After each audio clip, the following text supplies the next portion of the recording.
Live from EverMedia Studios in Los Angeles, this is EverTalk Live.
Happy Monday, I'm Rob Mack. And I'm Jess Moyer. This is EverTalk Live, coming to you Monday through Friday at 9 a.m. live from Los Angeles for a little Hollywood and happiness, positivity, and pop culture. Happy Monday, Happy Rob. Monday. How was the weekend? Oh, it feels good to be back. It does. My weekend was full of birthday adventures. I know, it's like birthday season, right? No, not mine, but yours. Oh, mine is coming up, yeah.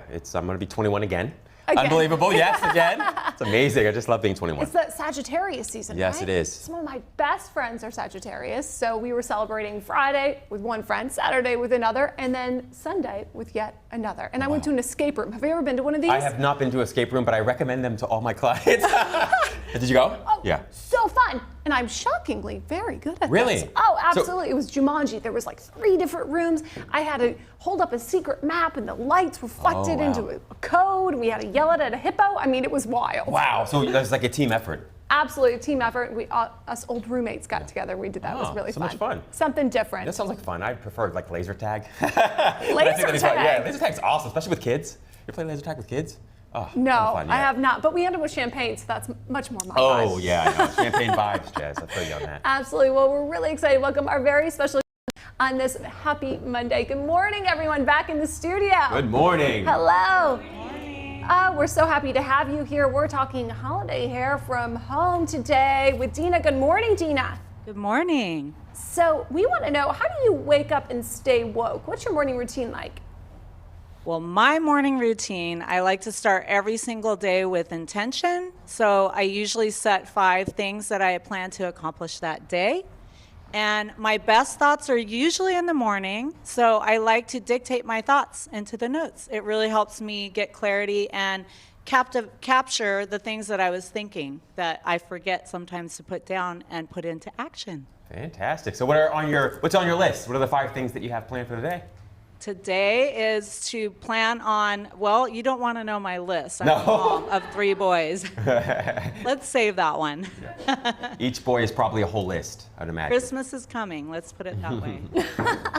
Well, thank you so much. We appreciate you. Speaking of the holiday season, it can be very emotionally challenging for many of us.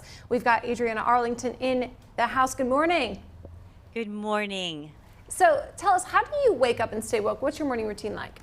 Every morning I start out with meditation and communing with the creative spirit that I am, that we all are. Fantastic. So what's your meditation like? What's it consist of? Well, I often use Joe Dispenza's meditations because he is a rock star when it comes to meditation and learning how to let go of who you think you are, what your material world feels and looks like, and really embracing this amazing wave-like energy that really exists in all creation, and that includes us as well. And then we can start to focus how we want that to show up in our lives and demonstrate it on the material plane. Love, love, love. Love Joe Dispenza. Yeah. Big fan. Well, thank you for being with us and back yet again for a very horrifying holiday season. That's right, if you love holidays and horror movies, you're going to want to watch Camille's new film, Sick for Toys. Good morning, Camille. Good morning. So how does an actress like you start her day? What's your morning routine?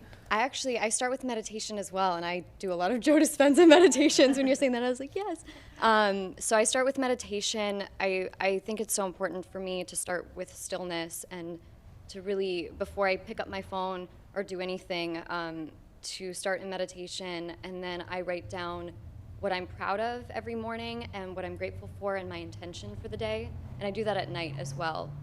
And then I juice. It takes a lot in the morning. Not a big routine, but I feel so grounded, and really to choose to wake up early. I've been waking up early, and it's a choice, and it feels really good to start my day before the sun even rises. I've been doing that a lot in the last few months, and it feels really nice. Awesome, love that. So what are you most grateful for today? I'm grateful to be on the show. That's what I wrote down. So We're I'm so grateful to have you. Yeah, thank you. One of my favorite ways to start the day Indeed. is with Todd Savis's affirmations and daily spiritual guides. Good morning, Todd. Thanks for being back with us today. Good morning. Thank you for having me. You are honestly one of my favorite accounts to follow every single day. I love seeing what you have to say and the light that you share with the universe. Thank you. My pleasure. Thank you. That's amazing and so sweet of you to say. So tell us, how do you start your day? How do you wake up and stay woke? My day, well, I'm a Gemini. We like to change things all the time. But Yes, we do. primarily, it's about checking in for me and seeing where my emotional balance is and if there's need to balance it out and what that looks like.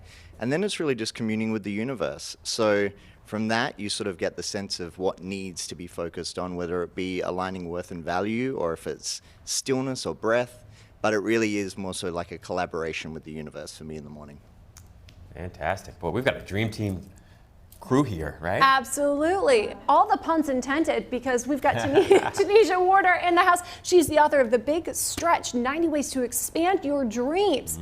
Talk about the dream life, dream detox later in the show. But first, how do you wake up and stay woke? What's your morning routine like? Well, I have a little bit of a lengthy routine. The first thing that I do is start the day with prayer. And that usually takes me about 10 to 15 minutes. And that is all around setting my intention for the day, getting me grounded. I usually then start checking email. I must admit, I try not to, but I do. I can't help it. And then I actually put myself on a little bit of a concert where I'm the star in my own concert. So I have my power songs and I get it on. Like my husband, he tells people like, listen, I don't have to go to Beyonce concerts because my wife puts on a full-on concert every morning. So I hype myself up to just go into the day as my own star. Fantastic. Love that. Got to be your own star player. Was that a Cat Williams skit? Did you ever see that one? No, but I'll look it up. Yeah. I just want to see her Beyonce concert. I know. Look, we can all get together and do a little routine. Okay, all right? Well, thanks so much for being with us. We've got the founder of Unplugged Mornings in the house, Lauren Schaub. Good morning. Good morning. So tell us, how do you wake up and stay woke? What's your routine? Well, you just said it. I do unplugged mornings. And so before I reach for my phone and plug back into the world and the chaos and the noise and all that, I plug into myself first, which actually starts with prayer. So prayer first, then I get into my Jesus Calling, my devotional, then I get into the Bible, then I start doing my gratitude list, and I actually write a future bio. So every single day I write that future bio, and then I turn on my worship music and have my concert, but I'm not a good singer, so my neighbors and everyone are not excited, and they have to still go to concerts. Fantastic. I love the future bio more than I like the eulogy, right? Sometimes people do eulogies. Oh, they yeah, kind of like their future obituary bio. kind of thing. Yeah. I like that. Yeah, like Create future your bio. legacy. Well, thank you all so much for being with us. We look forward to continuing the conversation later in the show. You know, I wrote a future bio. Did you? Accidentally, years ago, when I was in preschool. Yeah. I insisted that I be called Morning Star. Now, for most Morning of you, Star. Morning Star. That's funny. As most of you know, I'm not really a morning person. I never was. In fact, it took having a morning talk show to make me a morning person. But at 4 years old, I insisted that my parents, everyone in my family, my friends, called me Morning Star. Wow, how interesting. You are a morning star, clearly. Why? What do you think it was that prompted, like, why did you pick that? Well, you know, we were playing some sort of make-believe in school, and we had to choose a name for ourselves. Yeah. That was a reflection of who we wanted to be. And I wanted to be a morning star because I liked the sunshine. And the sunshine to me was the morning star. That's so fascinating. So much more interesting than mine. I wanted to be Spencer. I don't know why. Spencer? I don't know if, I think it was like, do you remember Spencer's Gifts? Going to Spencer's gift store, it was like this store. It had like, it had That was like a magic naughty hats, and store. they had also posters of but I was obsessed with the magic. So I think partly I wanted to be called Spencer because I was obsessed with the magic little tricks that were in there. But yeah, much better. Morning Star, I like so much more. Morning Star and Spencer live. So strange. So strange that we do the things we do as kids, huh? Absolutely. Well, I know gearing up for the holiday season, sometimes it can be hard to spark joy, Rob. So what tips can you share with us? Yeah, so it's interesting. Apparently, folks are happiest during the year on the actual holiday, right? And I think part of the reason is that it's relief. It's like particularly like Christmas, for instance. I know all the stress and anxiety that leads up to Christmas isn't all that fun, but once you get to the actual day, you feel relief. So I think partly it's about that, but also it's about connecting with people. 3 tips I discovered on mindful.org, which I think are pretty interesting and helpful. The first is to soothe your inner critic. And I think, most of us are challenged by that, right? The mental chatter. I have a friend who would always call it like your inner crackhead that like always wants a fix of something bad or negative or addictive. Yeah. So I think that's sort of the top tip. I know that you do a great job with that, Jess, just around like the self-kindness, self-compassion. Oh, well, I didn't do a great job with it. In fact, for years, I was horribly mean to myself. But it's interesting because I've realized that the times have changed and, the circumstances may change, but I haven't. So I've just learned to enjoy myself a little more and not take myself so seriously. Yeah, it's so true. This is the way I feel too, Jess. I can't say I've made a whole lot of progress in terms of like my behavioral patterns and this and that, but I've learned to accept all of it a lot more and a lot better. So love that point. The second tip is don't just gather but connect. I think it's easy to sort of be so focused on all the festivities and being a great host, which is great, but you want to connect with people at a level that goes beyond just physically being there. You want to be there sort of psychologically, emotionally, and spiritually too. And it means not being lost in your mind the entire time. What works for you in terms of connecting with people, Jess? Well, that's interesting. Being very conscious of who I'm gathering with. Yeah. Right? So not accepting invitations to places that I'm not maybe going to feel like my best self or be able to truly, genuinely connect, because there's no situation more lonely than being at a party and feeling alone. Oh, that's so true. Yeah. So I don't accept those invitations anymore. Yeah. A personal tip I've discovered also is drive alone or find your own transportation there and back. There's nothing worse than getting trapped at a party or an event that you don't want to be at, but you have to stay at because you came with like 10 other people. I'll tell you what's worse than getting in a shared Uber ride. Oh, that's so true. That's so true, unfortunately. No bueno. Right? And then the final one is rewire your mind for moments of joy. And I think that's mostly around creating an environment that's joyful, right? So for me, it's music. So for some people, it's candles, but other things that just make you feel a little bit more joyful from the inside out, but starting from the outside in.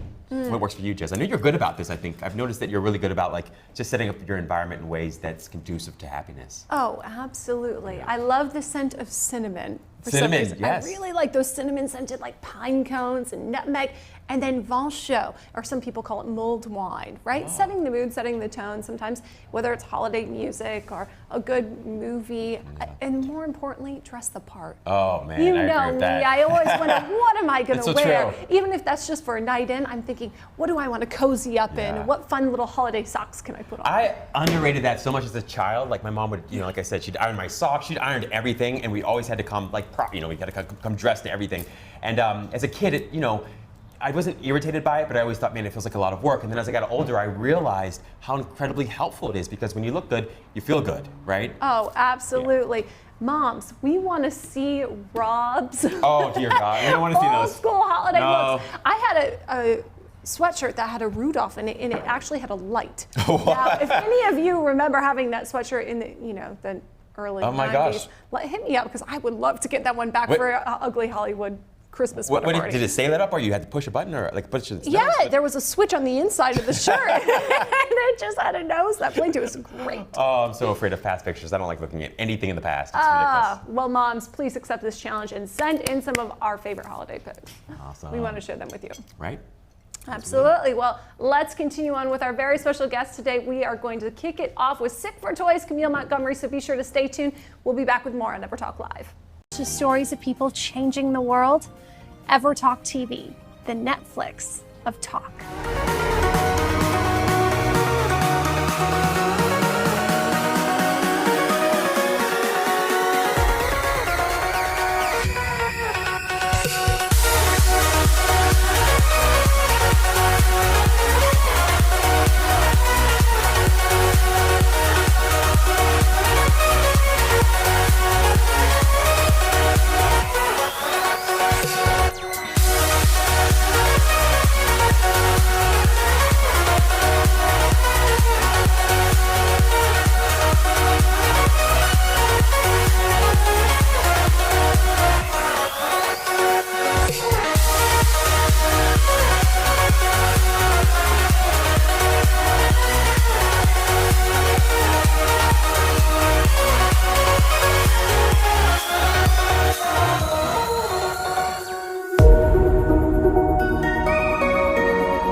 All I can say to you guys is remember you are not alone.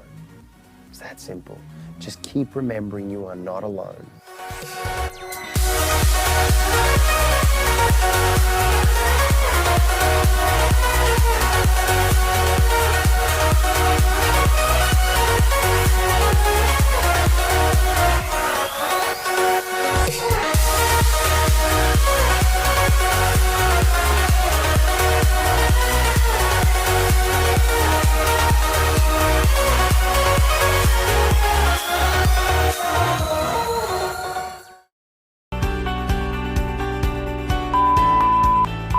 We look good.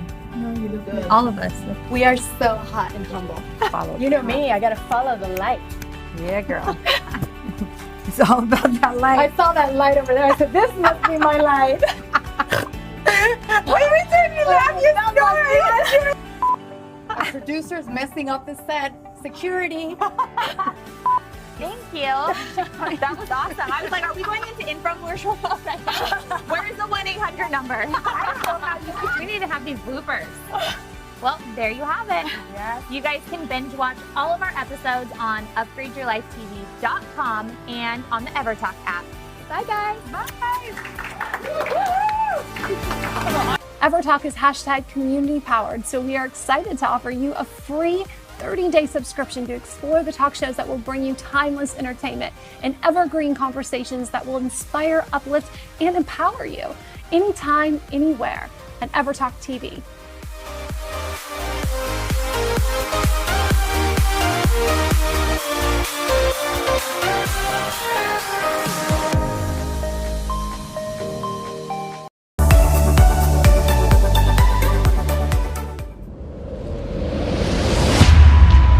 Glad you called me back. What's going on? Everything okay? This is gonna sound crazy. It's Jason. I haven't heard from him since yesterday morning. Could you try to call him for me? I doubt he's going to pick up my phone call. I'll just go straight to his place.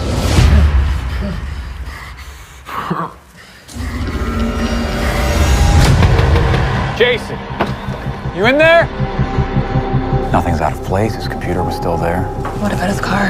That wasn't there. My name's Roy. I think you know my friend Jason. We were supposed to go on a date the other day, but he blew me off. Are you Roy? I love decorating. Stringing up the lights, hanging the wreaths, and you should come over for dinner tonight. Tonight? 6:30. We have a guest coming tonight. I don't want to have to gag you. Hello? The house is over here. I thought I heard something. Thought maybe Amelia was in there. She's inside. I just thought he might want to play with my Christmas present.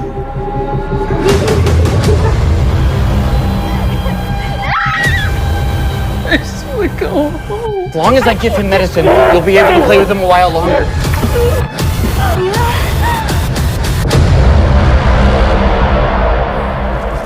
Did you take your medicine?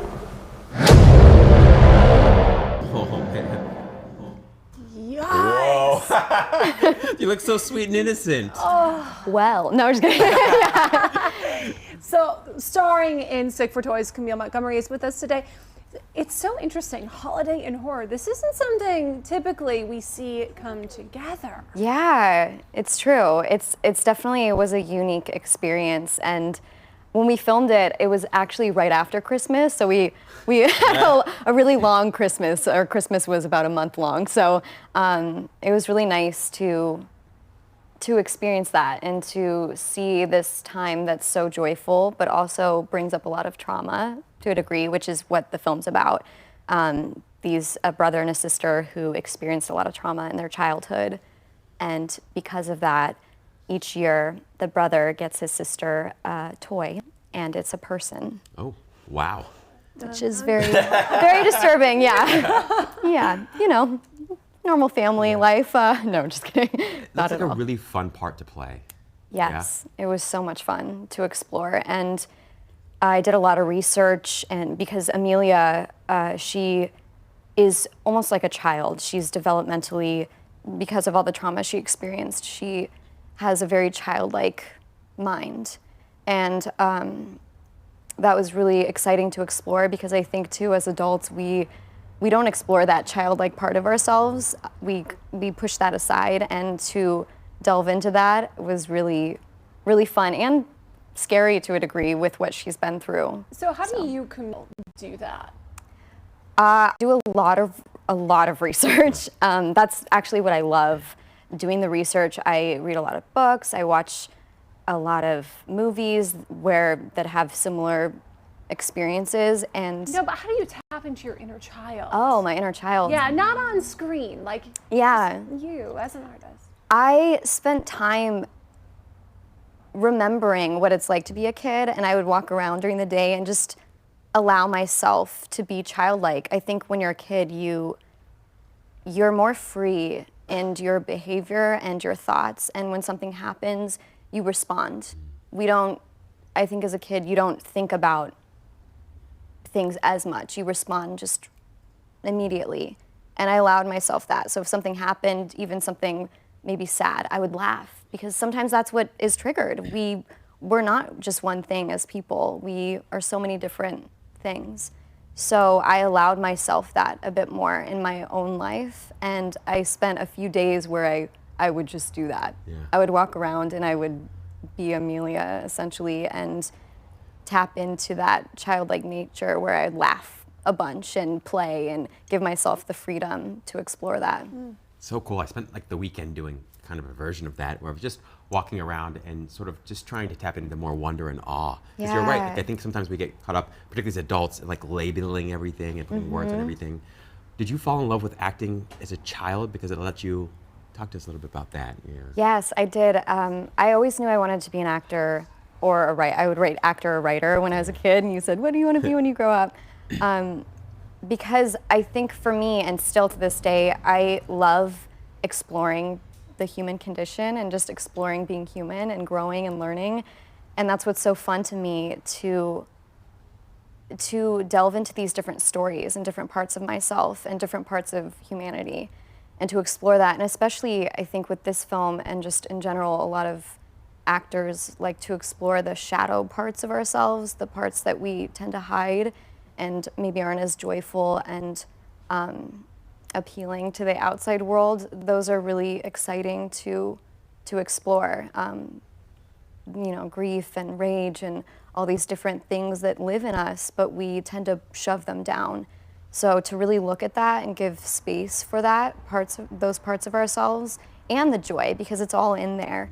So that's something that I've always really loved, and to allow people that in their own lives as well, to give people permission to honor that and not judge. And so when we see someone, we can have empathy and really really walk this life together and not feel so alone. I love that point. I think a lot of people are fearful about that because they're afraid of getting stuck in the shadow and the darkness. Yeah. Have you experienced that at all, where you sort of feel like you get stuck for periods of time? Or?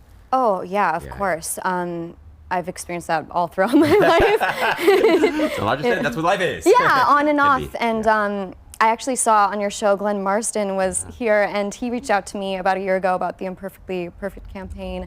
And I think that's what's so incredible, to use your purpose and your passion to help and be of service to people, and to shine a light on those darker parts. And that's something that I've stepped into more. That was a part of myself I tend to hide in the past, that darker side of myself that maybe feels down at points or anxious. And now I'm trying to be more honest in myself. And if I feel that way, rather than hiding or saying, oh, I'm good, to just be able to share that and not have as much shame around it, and to even put that into my art and creativity has been really powerful and exciting. And it's allowed it, and allows it to travel, and it doesn't just stay in one place. And it's super empowering. It's fun too. Oh, I'm excited to see what's next for you. Speaking of that, where can everyone find and follow this film and then see next? Of course, you can see Sick for Toys. It's on Amazon now and iTunes and so many other streaming platforms. And you can find me on Instagram at _Camille Montgomery, and on Facebook at Camille Montgomery Actress. And yeah, I have a few other films. I did a film called Before I'm Dead, which is a sci-fi thriller, also about trauma, but it's really fun. It'll be cool, and it comes out I think later in the year, next year. And I just worked on a project that I I can't talk about too much yet, but I got to work with a director I've wanted to work with for a really long time, and so that should be out next year as well. Super exciting. So, yeah. I'm going to follow you. Congratulations. Yeah, Thank you. absolutely. Here's to an amazing 2020 for you. Thank you. You too. Stay tuned. We'll be back with more at EverTalk Live.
Live from EverTalk Media, we are here with Todd Savas. He is a spiritual teacher, an incredible sage, and a dear friend of mine. Thanks for being with us, Todd. My pleasure. Thanks for having me. So it's such an interesting time of the year, obviously, the end of the year, end of a decade. And as we enter into 2020, what kind of spiritual things should we be adding to our lives, and how do we set ourselves up for good resolutions? I think the important thing to remember is to add, we've got to subtract. So before we can really add or align or shift into something, the universe always asks that we remove things that are stopping us from getting that. So it's about removing of toxic people, patterns, behaviors, anything that's lessening our potential. So before we get into what we're adding, that's the first step, is to really look at what is weighing us down. How can a person know what they should focus on in terms of subtracting things from their life? So I think the important thing is that it doesn't need to be, there is no absolute solution, as much as the universe just wants to see that you're malleable or open to change. So it could be that you're going to change a pattern by waking up earlier, like we talked about before, or it could be you're going to add in something healthier to your diet. It doesn't need to be completely connected to what you want to see transform, but at least you're willing to open yourself to change behavior of any sort. That's the first step. So then you're able to create a flow, and then from that you can focus your intention on what you want to come in. I mentioned earlier in the show about your Instagram, and that you post these incredibly beautiful cards that you've designed, and they offer me some sort of kind of a daily guidance, right? Messaging, positive affirmation. But today's card I thought was particularly interesting because it mentioned how the spirit is speaking through illness, and especially this time of year, you know, worldwide in this season, a lot of people are becoming ill around the holidays. So how is the spirit speaking through that? So basically, the body is a messaging system, and we're constantly getting information from the universe, but oftentimes we don't really listen to anything. So the body is basically a last line of defense when it comes to, you have to listen to this message now, because now you've got a headache, now you feel sick, now you're throwing up. All of these things are reflections of the message that you have been receiving, but now you can't avoid it as much. I thought that was messaging from the wine I was drinking at the holiday parties, or the champagne was speaking, maybe not so much the spirit. It really depends, because if, for example, you are enjoying some wine, the emotional state that you enter into that is going to determine how your body responds to it. So there's always an emotional message behind everything that's happening, and the more that we become conscious of that and engage with it, then we remove the need for the message. Interesting. So if a person out going through some kind of illness, maybe it's just a seasonal thing, or maybe it's something that's a lot more sort of severe, how can they interpret the message? Like, how can they go about just sort of translating what message they're receiving? I mean, if you boil it down to, this message in some way has to come back to self-care. So what is the disconnect there? So a lot of times, headaches, for example, it's because literally you are thinking about something you are not meant to be thinking about. So what am I obsessing about? Or if it's digestive or stomach, it's always because you're holding on to fear. So where is the desire to hold on to? Is it an emotional thing that's happened yesterday and I'm just like gnawing on it? So like you've got to sort of have that moment of reflection, but if you filter it through where is self-care, where is self-love, then bring it back to that, you should be able to find your message. And I'd imagine self-care, self-love, they're top of priority for setting ourselves up for the next decade. What other Absolutely. spiritual elements should we be incorporating into our lives for 2020? I mean, I always like people to understand that spirituality is about your personal connection to the universe. That's going to be different for every single person. So spirituality to you might be prayer, it might be dancing, it might be painting. The spirit doesn't really care as long as you're communing with your spirit. So that as a sort of understanding is just start simply. It doesn't need to be complicated, it just needs to be honest and authentic with you and whatever you believe. So what's the simplest way to start? Breathe. Ah. As he says that, I've been breathing this entire time. Yeah. Because it is. In that moment when you breathe, you are actually connecting with what is you. And then from that, you're like, okay, here I actually am. I am in the moment. So what is present in the moment? It's me. As opposed to when we're not breathing, we're thinking about yesterday, we're thinking about tomorrow. We're absent from the present.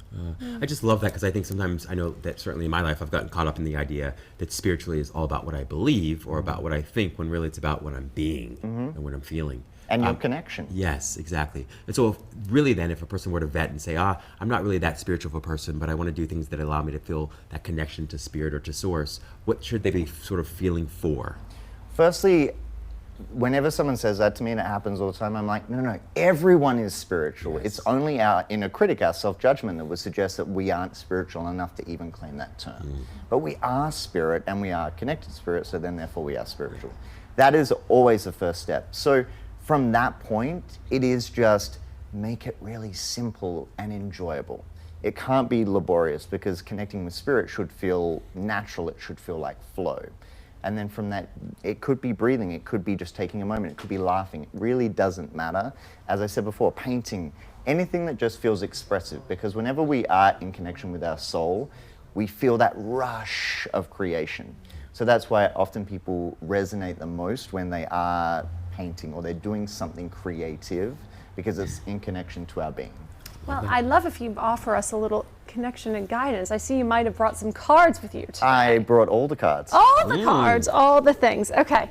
What is so unique about these cards, though, Todd, they're very special, aren't they? They're not just any cards. So tell us about them. So basically, I started reading cards a really long time ago, and it's a lot of cards. It's a lot of cards. Wow. There's like Vegas right now. We've got a park out in the house, but that's not going to. Why have 40 cards when you can have 444? Yeah. But this also creates a space where it's easy for the mind to criticize everything, okay? But in this sort of space, there are so many different messages that whatever message you get, your mind's like, well, that can't be random because it could have been something entirely different. So I created these cards. It's probably been a labor of about 7 years between creating and drawing and all that sort of stuff, but they are the only ones like them, so that's why they're special apparently. And if you don't have the pleasure of seeing them in person, you can see them on your Instagram. That's true. Every single day I post a card. It's basically your moment to reconnect with yourself and with spirit, and whatever the message is, it'll filter it through in a practical sort of way. If people want, can they buy a deck, or how does it work? Not yet. I am gonna create them as a product, but I've only just recently done the last card. So. Wow. Oh, this is so special. Okay. So, yes. Nothing to be nervous about. Okay. I really just want you to, as you go to pick, you're just going to ask the universe whatever you need to know about being your most effective self in 2020. Yeah, no pressure. Just make sure you pick the right one. Okay, this is what I need to know. Dun, dun, dun. Number 2. So, number 2 is all about partnership. It's about coming together with self, and when we come together with self, we're going to find those partnerships manifest themselves in a reality around.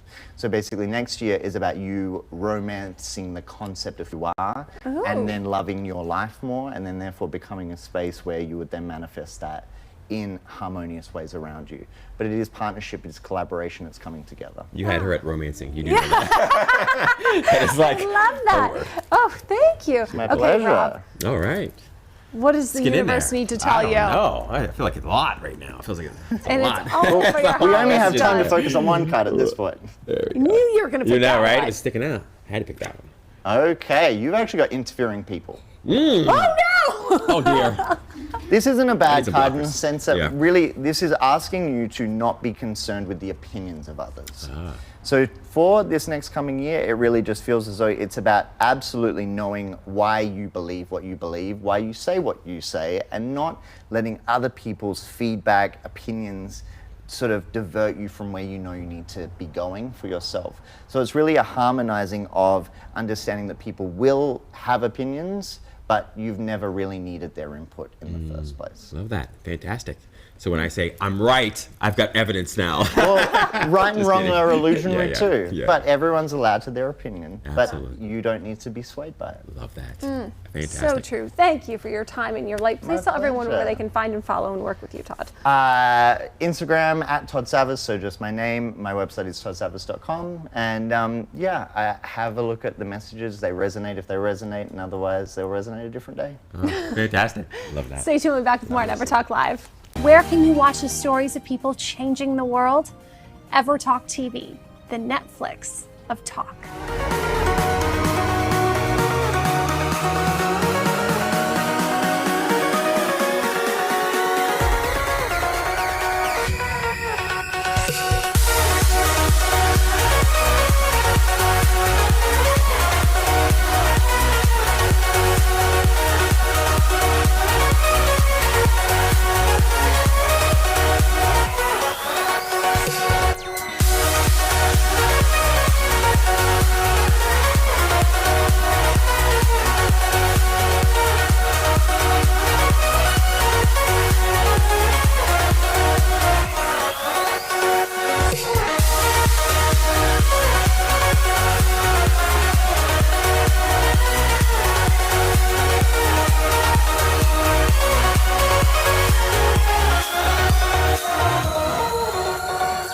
EverTalk is hashtag community powered, so we are excited to offer you a free 30-day subscription to explore the talk shows that will bring you timeless entertainment and evergreen conversations that will inspire, uplift, and empower you anytime, anywhere at EverTalk TV.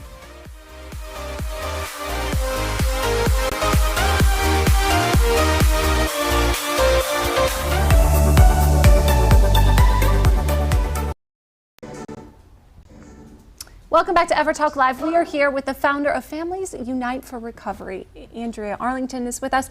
Thanks so much for being here this morning. Thank you for having me. Love your jacket. Thank Oh. you. Really nice, right? Thank you. Yes. It's such an important time to have a conversation about boundaries in friendships, boundaries in family, especially when it comes to emotional labor. So can you speak to that a little bit? Absolutely. So emotional labor is the act of mitigating any type of harassment or comments or violent language, use of language or actions in a way that we have to suppress our emotions, either temporarily or what might feel like permanently. But what I'd like to speak to today is that's really not healthy for us. So we need to do one of two things: either set boundaries, or if it's a situation where it happened with somebody that we're only going to never see again, right? Or we're going to only see once in our life, then we want to make sure we can process that with somebody who can help us through whatever the emotions were that were triggered.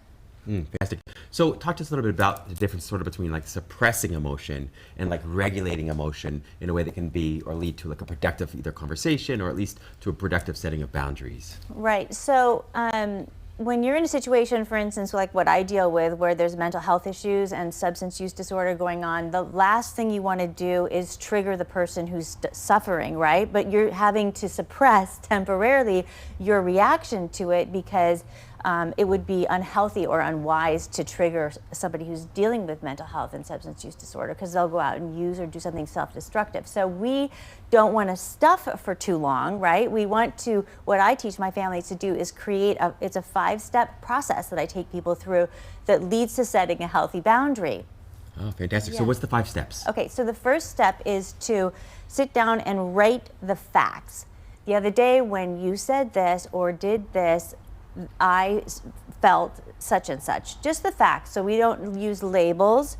We don't use anything that could shame or create an inner critic reaction in the other person, because we don't want to have a defensive reaction in the person we're communicating with. The second step is, let's think about how it is that this person might be living with an internal pain or trauma that causes them to speak to us in this way, so that we can develop compassion before we enter into that conversation.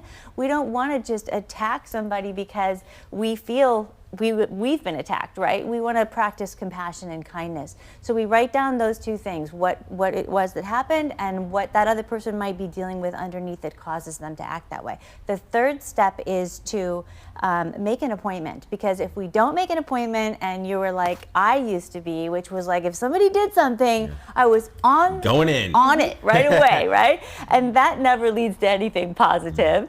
So we make an appointment, and it sounds like, hey, you know, the other day when this happened, I'm still struggling with this emotionally, and I'd love to have a conversation with you. When would be comfortable or convenient for us to do that? So that's a third step. See, that's beautiful too, because I see, and you let me know if I'm wrong, but you're not making it seem like it's the other person's fault for you feeling the way you feel. You're simply saying these two things happened. Right, Yes. exactly. Okay. So that's why we stick with the facts, and we don't use labels or any kind of shaming or shoulding or anything like that. Yeah, beautiful. Were you going to say something? Well, that can be so hard to do, because I oftentimes have gone in with that intention not to blame, but the way I'm phrasing something Yes. comes off as an accusation, or that Right. I'm placing blame, even when I'm not intentionally trying to do that. I know, that's where step comes in. It's my 3 C's to great communication, okay? So step 4 is using my 3 C's, and the first C is to confirm the other person in a way that makes them feel good. So you say something along the lines of, you know, our relationship is so important to me, and I'm really struggling with something that happened the other day, and you have every right to say the things you do and express yourself the way that you do, and then you clarify. So you give them permission to be who they are. You acknowledge that you still love them, that you're not judging them, you're not shaming them, right? You confirm them, right? So then you clarify, well, what is it that I'm feeling right now that I need to share with this person? And that's part of that pre-writing stuff that we did.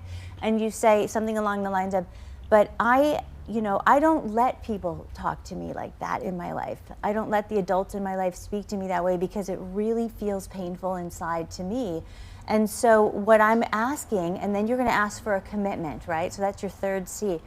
What can we do so that we both feel heard, and that you get to express yourself in a way that allows me to still want to be in this relationship with you, essentially, right? Yeah. Or at least something that comes out as a win-win. So we clarify that, or we confirm them, and we clarify what our needs are, and then we ask for a win-win by creating a contract or a commitment between the two of us. And we might ask, what would work for you in the future?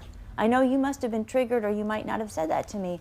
What would work for you? So we're trying to create a win-win. And then the 5th step is to really practice gratitude and say, I so appreciate the fact that you took the time to sit down here and have this conversation with me.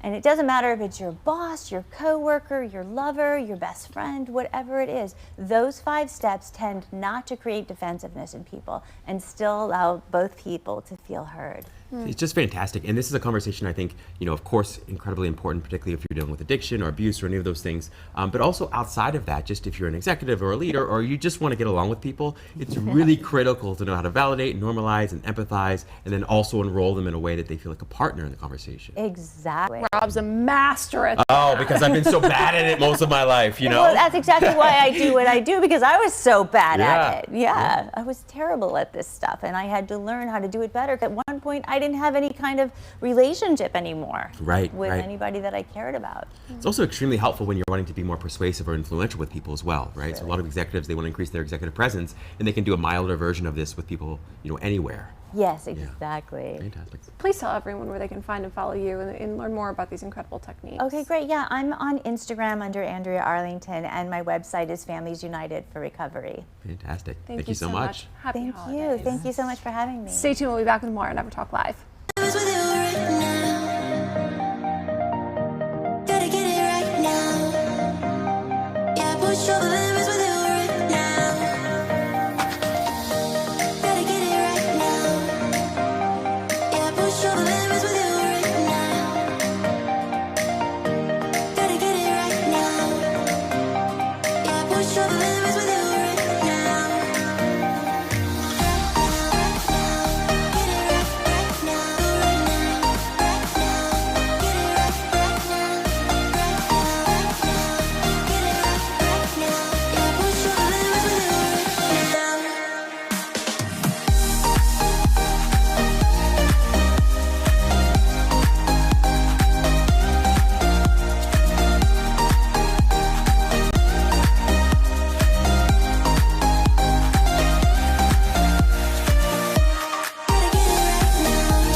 Welcome back to EverTalk Live. If you want to live the life that you have been dreaming of, it's time to make that big stretch. That's right, Tanisha Warner is in the house with us. She's the author of The Big Stretch. So Tanisha, how did you master that in your own life? When did you really stretch out and live the life of your dreams?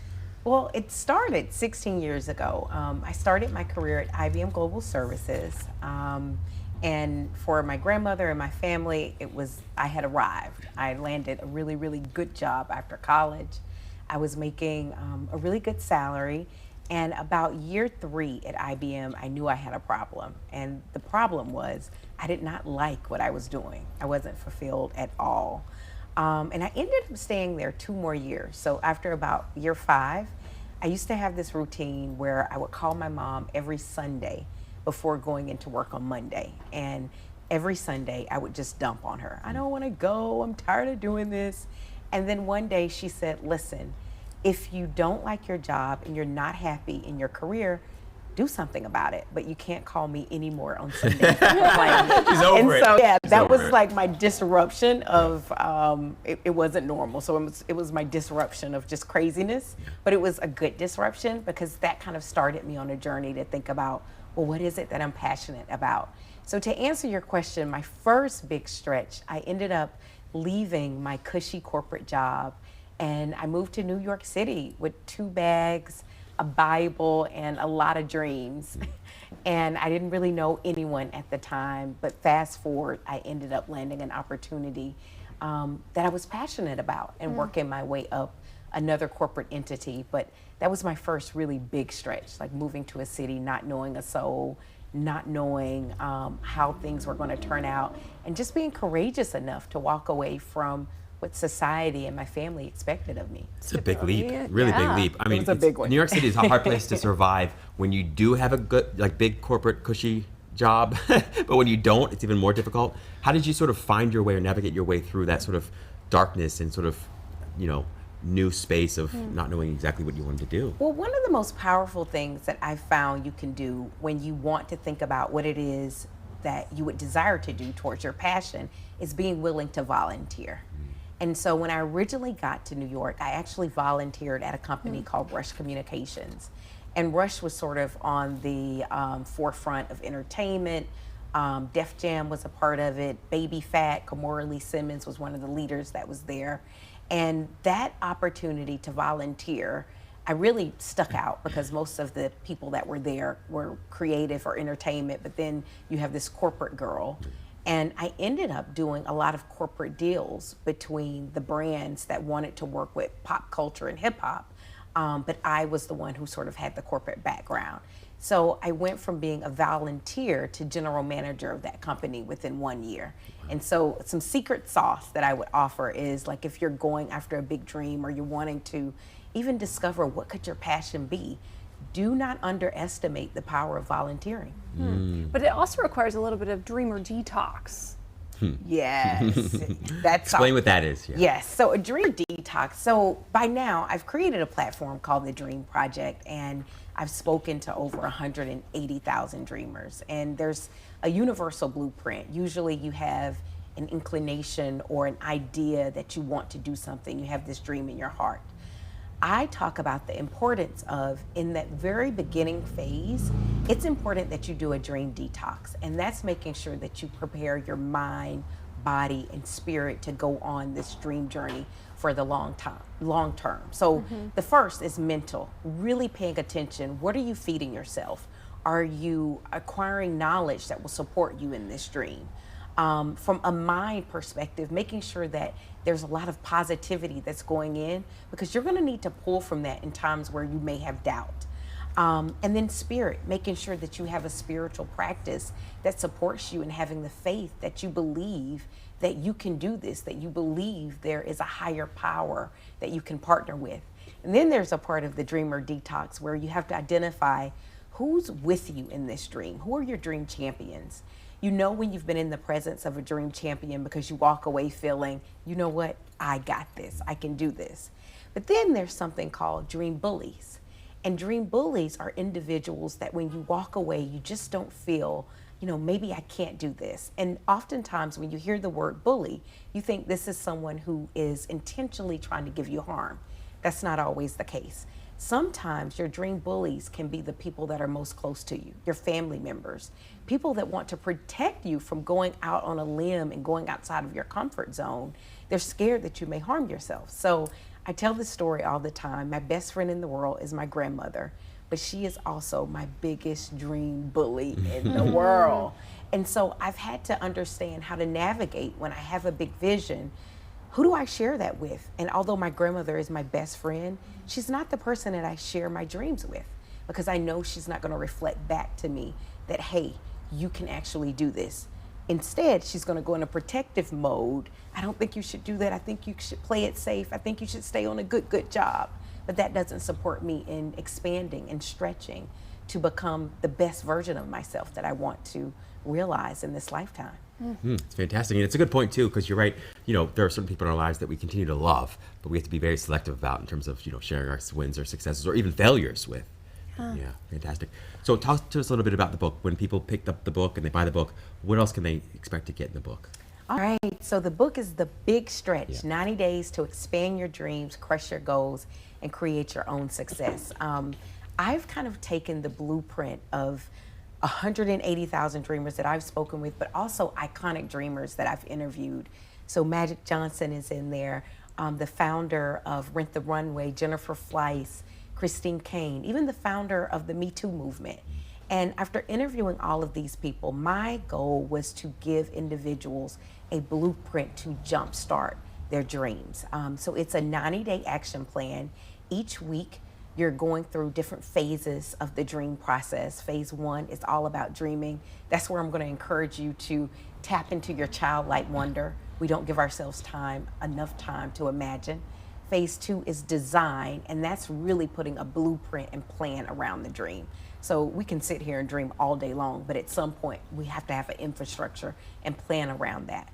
My third phase is dare, which was my favorite, but it really encourages you to get outside of your comfort zone, and I'm pushing the reader to get comfortable being uncomfortable. And then the last phase is do, and that's making sure you have the tools to do the dream for the long term. It's easy to start and have passion, but what do you do when you start, you know, facing giants, facing obstacles? And so it's a really, really good read, but more importantly than a good read, it's an action-oriented tool. So if you're getting ready to go into the new decade and you really want to stretch and expand and realize big dreams, this tool will support you. I walk you through week by week. There's other all-star dream trainers where you're hearing from other dreamers every week. So there's multiple stories to support you. But the most important thing too is I'm going to expect the readers to get in action. And so each week there's business exercises. Hold them accountable. Stretch harder. Tanisha, please tell everyone where they can find and follow you and of course get your book. Yes, so my Instagram is Tanisha J. Warner. And then you can get the book anywhere books are sold. But if you want to go to the website, it's thebigstretchbook.com. There you can see it's at Amazon, Walmart, Target. There's also a piece of the book called a Dreamer Profile Assessment that I would invite all of your watchers to take. That's free, and you can identify what type of dreamer you are. after interviewing, dreamers, I find that oftentimes you don't want to be stuck in like, should I be an entrepreneur? Should I be a career executive? But there's different dream journeys that are right for you. As unique as you are, your dream journey is that unique. So there's a dreamer's profile assessment that aims to help you discover more about yourself and what's your dreamer type. The biggest. There it is. The biggest kind. The biggest kind is. Thank you so much, Tanisha. Stay tuned. We'll be back with more at EverTalk Live. You watch the stories of people changing the world. EverTalk TV, the Netflix of talk. Even a first date, I think it's a really good idea. Like, hey, I'm really into feet. I do think when it comes to fetishes like that, maybe that helps people match up, because the foot licker and the person who likes their feet licked are going to be a good match. But they might not mind that thing so much. But if you just come out and be like, yo, I like to lick feet, that maybe it's a person that really likes their feet licked. Yeah. So this guy's going, hey, I want to lick your feet. If it's a person looking for a serious relationship and they just really like feet, hey baby, I saw that open-toed picture of you and like your feet look really lovely. Yeah. Be prepared for a response if the other person is not into it and when you say you want to lick their feet. How far does that go for you? Are you on foot fetish sites every day and you don't go to work because you're so consumed in it? Foot fetish is actually like a common way. So something like a foot fetish, a lot of times it's a more submissive man. By the way, your feet. Maybe not letting it go. EverTalk is #community powered, so we are excited to offer you a free 30-day subscription to explore the talk shows that will bring you timeless entertainment and evergreen conversations that will inspire, uplift, and empower you anytime, anywhere at EverTalk TV.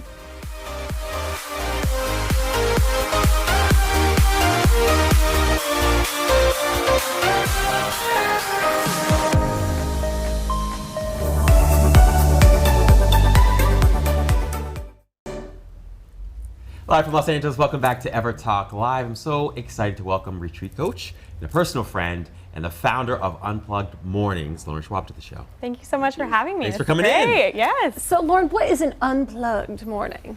So an unplugged morning is when you take time first thing in the morning to not plug back into the world, not plug back into your emails and everything else that will still be there after you plug into yourself, but really truly going within first and checking in with yourself. And whatever that is that you need to fill yourself up with, you do that first. And then you serve others with that overflow. Was this something you always did, or was there a moment in time where you thought, okay, now it's time to unplug and I have to make this a real Too thing? wired. Yeah. Yeah, it actually came to me a few years after I was on a show where I lived in a cave for 60 days.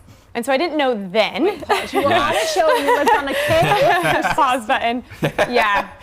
God's really funny. He puts me exactly where I need to be to learn the lessons I need to learn to grow. That was a cave. And it was a cave. I needed to live in a cave because I didn't know how much I relied on outlets. And I mean literal and figurative outlets, right? So the outlets that I plug, my biggest fan. I literally would travel with my fan that I would take to like on airplanes, like my whole bag would be filled just with a fan. People are like, man, you travel like really heavy. I'm like, it's just my fan.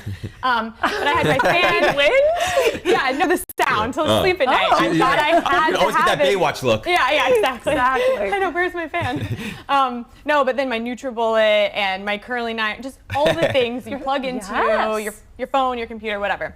But then there was also a time in my life where I plugged into other things where I was filling this void when I was seeking happiness, right? But so it's like I knew that I wasn't happy.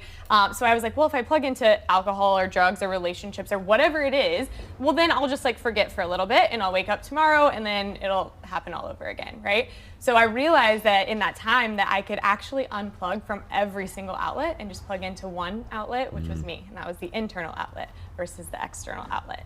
And that's where Unplugged was born. So I didn't know it was starting at that time, but I knew God put me there for a reason. But years later, I was like, oh, this is my brand. This is what I get to teach people how to do. And they don't have to go live in a cave for 60 days or hike Kilimanjaro or any of the things that I decided to do unplugged. But they can just do this when they first wake up in the morning. Oh. I just love this. And of course, the television show that you mentioned that you were on the cave sort of led you to this sort of realization that, wow, I'm really plugged in too much. I'm too wired and there's an opportunity for me to do it differently. How did you come to a place where you were able to finally identify how to plug in? Because I think so many people are like, yeah, I need to connect with myself. But they sit there for like 10 seconds trying to meditate and they go crazy. So they plug back in to whatever addiction they have. I realized that it was in the stillness in those quiet times, because after living in a cave, I'm like, I can do anything. I'm gonna hike Kilimanjaro, go to Burning Man, do all these things, right? That I said I would never do. And so it was in those moments where I was fully unplugged. I didn't have my phone. We didn't have anything with us. And on those, like, there's been shows where they just take away everything, right? And I'm like, yes, now I sign up for shows just so they take that away. I'm like, reality shows are very different for me. I just want to go be unplugged. I just want them to take all of those outlets away from me so I can be with myself. There was a time where I didn't like to be with myself, right? But now I'm my own best friend. I never get bored. I have the most fun. I take myself on dates. I love it, right? I love being with myself. So it was that. I figured out that in the stillness, in the quiet, I could hear and listen to the answers that were already there the whole time. They were already within the entire time. So tell us how you're offering that then to a community on a retreat. Yeah, so I actually started with freakouts, and we would get together and we would be unplugged and we would work out, and then we would grab coffee and we would have deep talks. Like, we would talk about the things that normal people didn't talk about. Like, they would just ask about the weather, and we were like, what keeps you up at night? Like, what is that? Like, what's your deepest fear? What are these things, right? And so we were connecting that way, and from that it turned into retreats and workshops, and now we're actually launching a mastermind, which I'm so excited about because it really brings together everything that I love all into one place. And I'm very much like the one thing. I'm like, choose one thing and you'll be successful. Squirrel brain is not gonna work doing all these different things. So now I can bring together everything that I love into this mastermind. And it's really a transformational leadership program. And bringing people together, we will have retreats within that. We will teach people how to unplug and just really go within, but also how you can turn that into your business and be successful in every area. Just love that. So what do you think people love most about your retreats and workshops, or just retreats and workshops in general? So one of the things from the cave as well that I learned was real, true human connection and like really getting to know people on a deep level. Like, the people I met in the cave, they're my best friends. I know everything from the time they were born until the present, right? Because all we could do was talk. And so I think at these retreats, that's the thing that people love the most, is the human connection and the healing conversations. I tell them every single time, I'm like, it's not gonna be anything that I say, it's who you're sitting next to right now. Like, no matter what, who you drove here with, who you were on the flight with, however that like worked out, whoever you sit by at the table, like, that's who you're supposed to be sitting by right now. That's the message that is for you. That's where the lesson is. So it doesn't have to do with the workout or the mindset workshops or anything. It's really just a healing, like, connected conversation. Just awesome. And part of it too, I think what I love about the workshops and retreats and the mastermind is also there's a playful sort of element to it all. Can you talk to us a little bit about that? Yeah, one of the steps is play in Unplugged. There are 9 steps to that, but it's that finding your inner child and just going in and having fun, like laughing about nothing, just like really going back to that place where anything was possible. As a child, like, you didn't know that things weren't possible, right? And so it's like, I have that knowing and that deep like appreciation now that anything really is. Like, impossible is not in my vocabulary. It's just, this is possible. We can do this. So that we add in that element of play, whether that's like picking an affirmation card, or we're going out and we just start dancing. We just like set the timer for 4 minutes and it's like, all right, dance party, let's do this. Or we just go out and like feel the wind in our hair and just like have fun. Or snowboarding, skiing in Vail. Yeah, and we didn't end up doing that. Oh, you didn't do it? No, because we couldn't see. And I was like, you know what, there's like not a good idea. 9 out of the 16 people here have never done this before, and I just don't feel like taking that responsibility on me. Your love of life is contagious. It Please is. tell everyone where they can find and follow you, and of course go on these retreats. Yeah, since I just choose one thing, there are other platforms, but Instagram works great, and it's @_Lauren Schwab. Had to get the underscore because I changed my name once to Wanderlust Athlete. Yeah, not a good idea. So _Lauren Schwab, that's where you can find me. Thank you so much. Yeah, thank you so much for Stay having me. tuned. We'll be back with more on EverTalk Live. Stories of people changing the world. EverTalk TV, the Netflix of talk.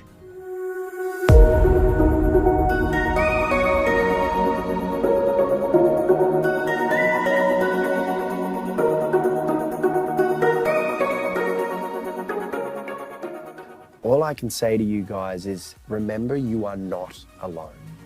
It's that simple. Just keep remembering you are not alone.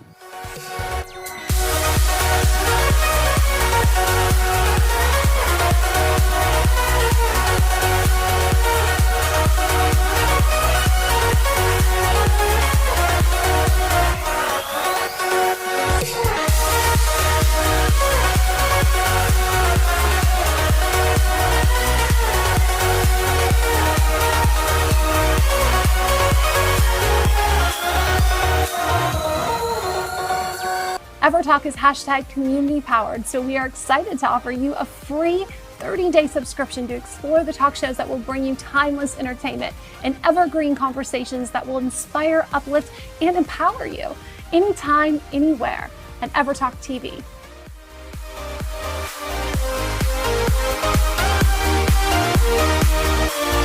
Come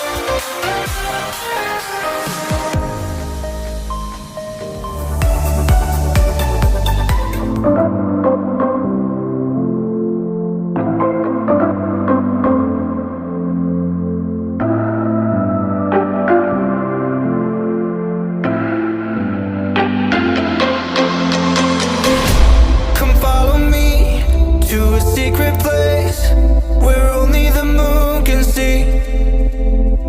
Beyond the shores, there is something more, just waiting for you and me. I see that you're yearning for something more. I feel the waves around me shaking me to my core. I can give to you everything you need. We can live on the water.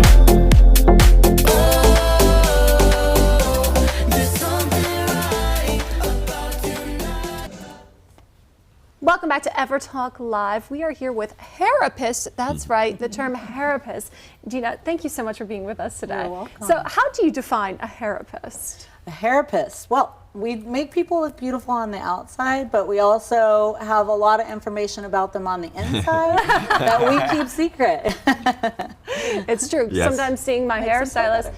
is like going to a therapist. Oh, yeah. And my favorite time of year, of course, is getting holiday hair. Because we all know that there's going to be those people from high school we haven't seen forever, the ex-lover, or your mother, and you want to look your best. Absolutely. So what kind of tips and tricks do you have for holiday hair at home? What I love is that it's like right now what's happening and what's current is like a lived-in look. So literally I came here and put them together in under 30 minutes. Wow, So that's incredible. prepping the hair is step one, and step two, I put little sections that were braided and twisted, and then I drawstring the braid, and then I pin, and it's super fast and easy. Like you can take it from the office to a party.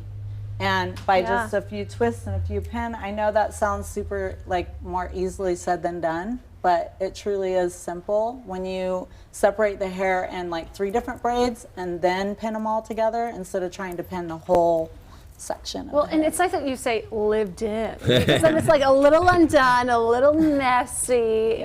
It just removes all the fear of like, oh, I have to have this perfect hair. It's a tousled look. So on Mel, I did literally in the back here 1, 2, 3 braids, and then I drawstring the braids and I pinned 1, 2, 3, and then I pinned them together, and you can always put a little touch of accessory in there. And then the sides were twisted and pinned in, and you just leave the undone part is like what it is tousled and messy and not perfect, not coiffed. Now, I noticed though that both of these are kind of low updos. Is that what's trending this season? I would say yes to that, but I also like to design the hair according to the person, their lifestyle, and their outfit usually inspires me. And so with these beautiful dresses, and they've got their pop of red going, I just quickly twisted hers from one side over, added a pony there, and then twisted her pony. That again is easy from office to a party. Now, I've got to ask though, do you think you could pull off this look on your own? I used to say no to that question, but since Dina taught me if you separate it into chunks and kind of attack half of your head at a time, then you can just kind of start pinning it wherever it's comfortable.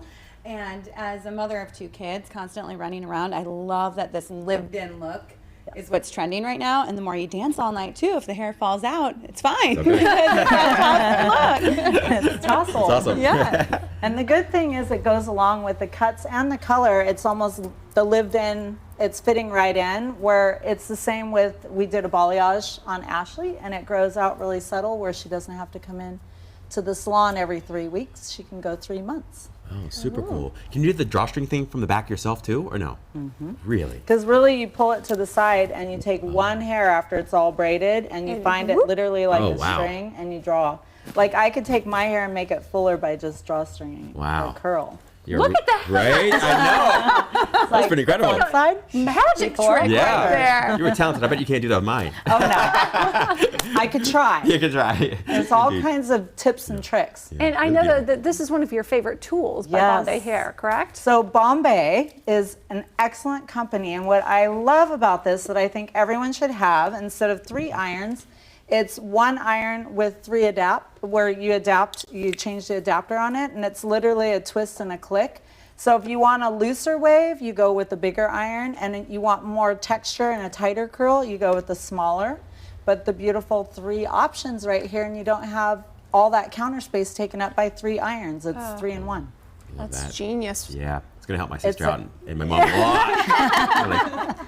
It's an excellent space saver, but not only that, what I really love about it, it works very well and it's super light. As a hair designer with all our tools in our hands, it's nice when something's really light and easy to manipulate. I have a question though, because sometimes I get intimidated by heat tools because I don't want to burn my hair. We've all had that like terrible moment where you're like, oh gosh, what's that smell right before a holiday party, and you've burned your hair. Yes. So the key on this area is product, product, product. I prep their hair prior to them being dry, and you usually put a gel or a product or a leave-in conditioner. Once they're dry, we have what's called a workable spray. I actually use Redken, and it's Redken number 12, and you spray a thin, loose film all over, and then you use the heat tool. That's a protectant. It shields the cuticle from going right into being scorched. You don't want to do that. You want to protect those ends. You want to protect that hair. It's cuticle, so every little bit of layer, you can burn that off, and then the hair's done. Once it's damaged, it's like ironing a shirt. If you burn that, that's fiber, hair's fiber, it's done. So we don't want to do that. That's That a big is deal. not the holiday season. Well, please tell everyone where they can find and follow you, and of course, work with you. I have a hair salon, Studio Savvy. It's in Rancho Santa Fe, and I also have an academy where I teach advanced hair cutting. And it's in Rancho Santa Fe, San Diego. And where can they find and follow you online? Oh, Dina Savvy, and then Studio Savvy, and then Vaughn Savvy. Fantastic. Easy to Keep it remember. I like to confuse everybody.